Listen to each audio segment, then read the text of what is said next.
আমাকে শহীদ করে দেবে, নিশ্চিত আমি আর বাঁচব না, আমাকে দুনিয়া থেকে চলে যেতে হবে।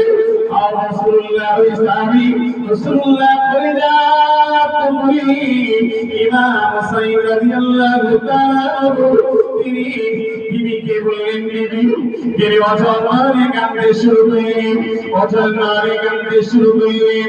তিনি বললেন, ও আমার স্বামী, ও ইমাম হুসাইন রাদিয়াল্লাহু তাআলা, আমাদের কোলে যে একটা ছোট বাচ্চা রয়েছে, জয়নুল আবিদিন আলিয়াস জি।